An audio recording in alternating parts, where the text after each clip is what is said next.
Hey everyone, welcome to Making Meals with Mika. Today we are making a staple. This is something that everyone should know how to make. We are making gravy. Now, I'm going to make a sausage gravy, but when we start off, I'm going to show you the base on how to make a really good, delicious gravy. So you can take this base and you can substitute it and make a chicken gravy. You can make a beef gravy, a pork gravy, and then I'm going to show you how to zhuzh it up and make the sausage gravy for delicious biscuits and gravy. Now, let me tell y'all this right now. If you're dating somebody and you give them this gravy, you take him. They're going to snatch you up immediately. I'm telling y'all, my husband loves this gravy, the sausage and gravy in particular. So the ingredients are very simple. All you're going to need is butter, okay? You're going to need some chicken stock. You're going to need some flour. And then you're going to need your seasoning, some salt, some pepper, a little garlic powder. And then I'm going to add some turkey sausage and make a delicious sausage gravy. So let's make this meal with Mika. Well, not necessarily a meal. Let's make this gravy with Mika.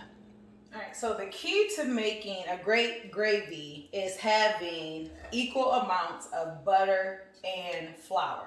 So I have a half a cup of butter right here, and I have a half a cup of flour, right? And then you are going to melt your butter and your flour together.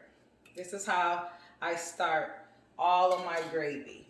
I'm going to focus in on the pan, and you guys are going to watch this live. So I'm going to melt these together. So your butter is going to be cooking your flour. All right. Now, some people have lumpy gravy and they want to know, why is my gravy lumpy? That's because you don't have enough butter. And that's what it is. When you have an equal amount of fats, which is the butter, and the flour, it blends together very nicely. So I use a wire whisk, because then that's going to ensure that I don't have any lumps as well. So you just take this, and then as that butter melts into the flour,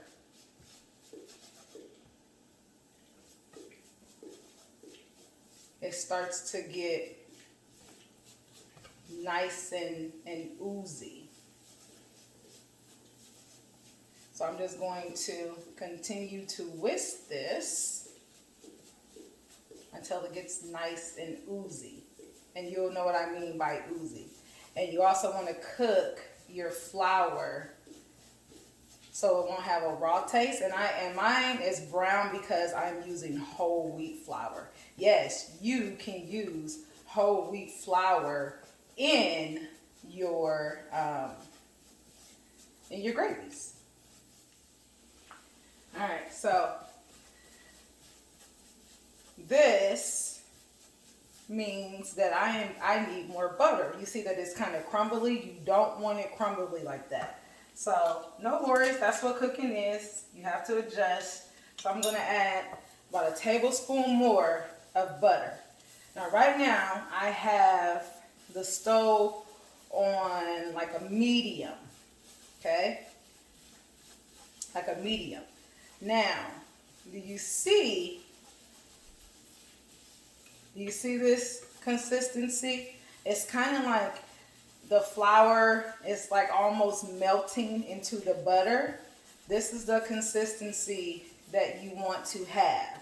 This is going to ensure that your gravy is going to be nice and silky and smooth.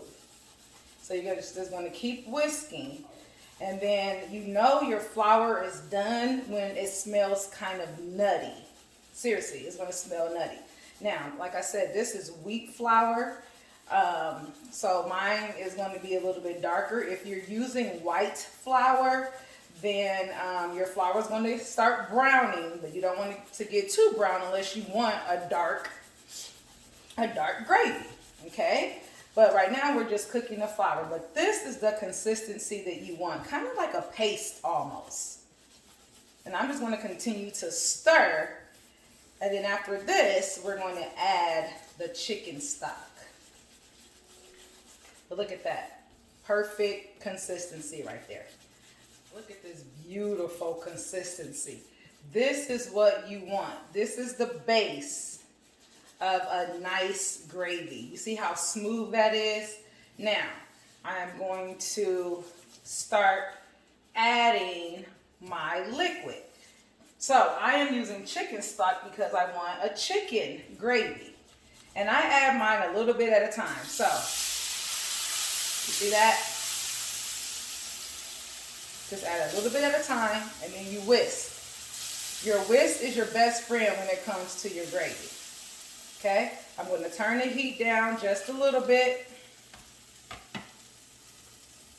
So now it's on low, and then I'm just going to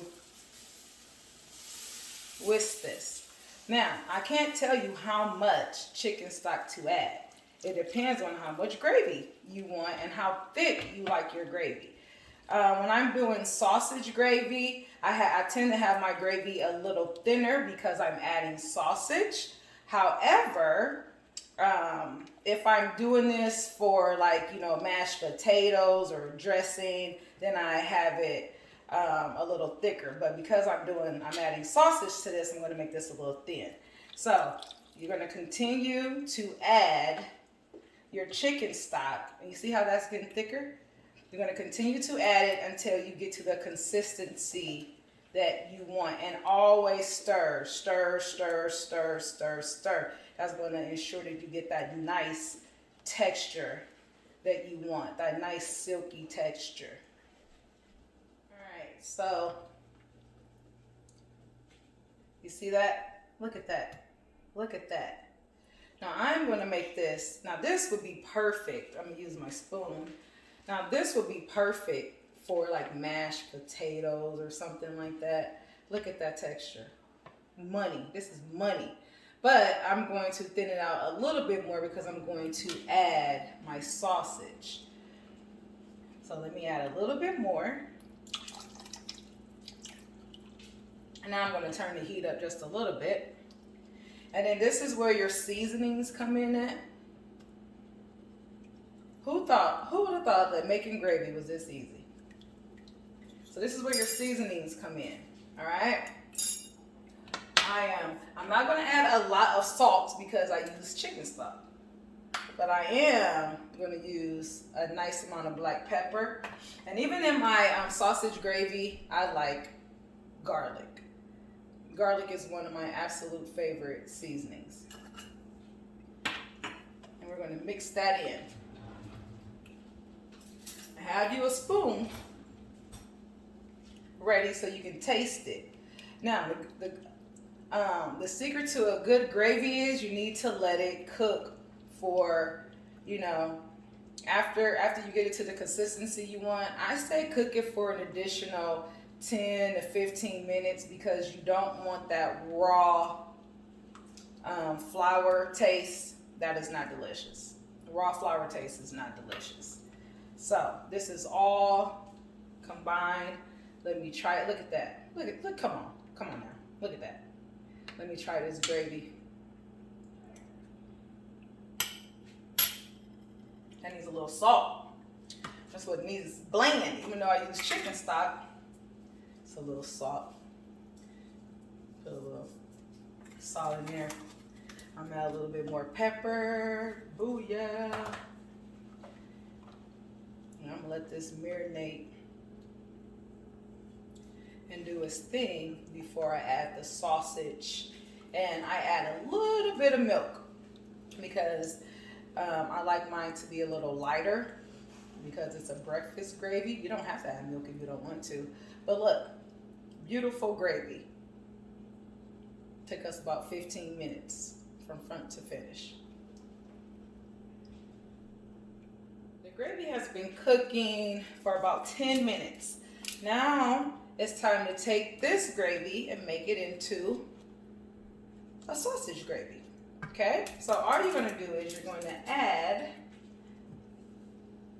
now this is half and half. I have some extra half and half because it's going to add to the thickness and make it nice and creamy. So you're just going to add enough just to get it to the color that you like. And then this makes it extra creamy. So add enough to get it to the color that you like. I don't like my sausage gravy too light, but I do like it lighter than my regular gravy. Okay, so you're gonna add your choice of either cream or half and half, or you can use milk if you like, whatever dairy you like. If you want to use, I wouldn't really suggest using a sweetened type of like almond milk because it might make it kind of sweet. But there you go. Look at that, still nice and smooth. And then we're going to add our sausage crumbles. And now you can switch from a wire whisk to a spoon so you can make sure this is all incorporated. Turn your heat down, and then you're just going to let this simmer until the sausage is fully incorporated. And there you go. This is a beautiful sausage gravy to spoon over biscuits or grits or whatever you want to put your sausage gravy on. There you go. A beautiful sausage gravy.